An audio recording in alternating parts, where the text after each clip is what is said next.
In November 1922, Lawrence finally got his hands on a copy of Ulysses thanks to Thomas Seltzer.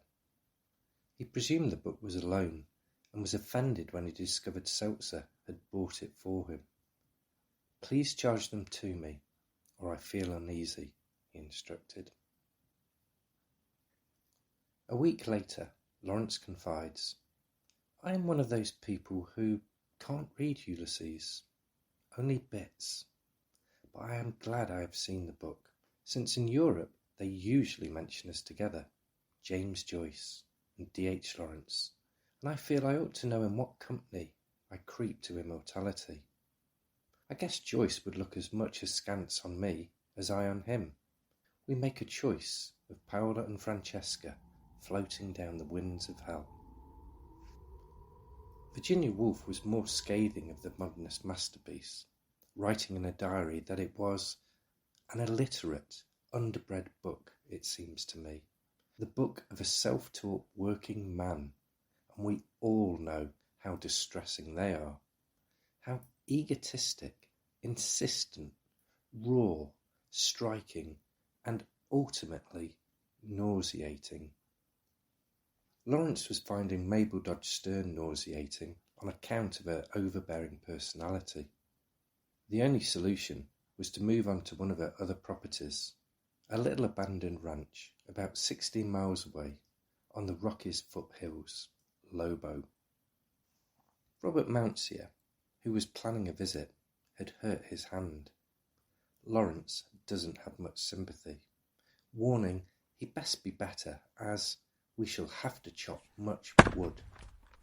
However, bad weather meant he had to delay his plans to move further into the abyss. Despite the setback, he was clearly glad to be in New Mexico and enjoyed an uncharacteristic splurge on clothing, all detailed meticulously. "I actually wildly bought a pair of Justin's cowboy boots, $20, but very nice. You should see me. Cowboy hat, good one, $5. Sheepskin coat, $12.50. Corduroy riding breeches, very nice, $5. This seems quite the indulgence, particularly given he'd only received a cheque for $8 that month for his submissions to poetry and magazine of verse. In terms of other writing, he was working through edits on studies in classic American literature.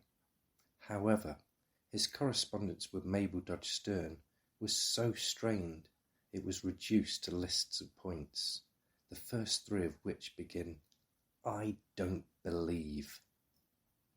Fortunately, he was provided with another escape route, courtesy of Alfred Decker, who lived with his wife Lucy and their daughter Elizabeth at the Del Monte Ranch, about 2 miles from Mabel Dodge Stern's Lobo Ranch.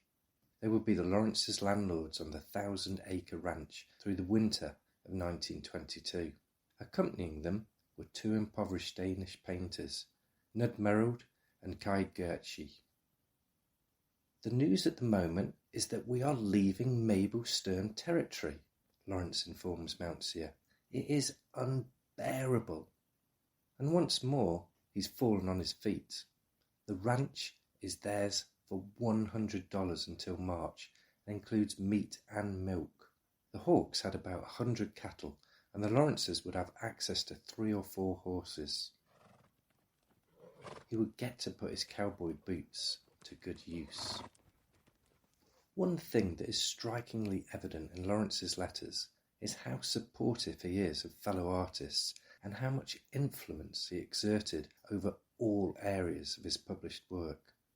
Just as he fought to have Jan Jutter's paintings included in Sea and Sardinia, so too he begins pitching on behalf of Merrild, who would go on to produce designs for Kangaroo, Studies in Classic American Literature, and The Captain's Doll, all of which were bought by Seltzer, though he would only go on to use the latter.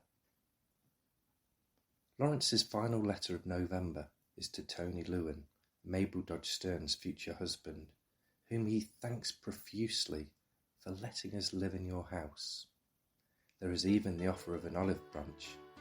Come over soon with Mabel and see us at Lobo.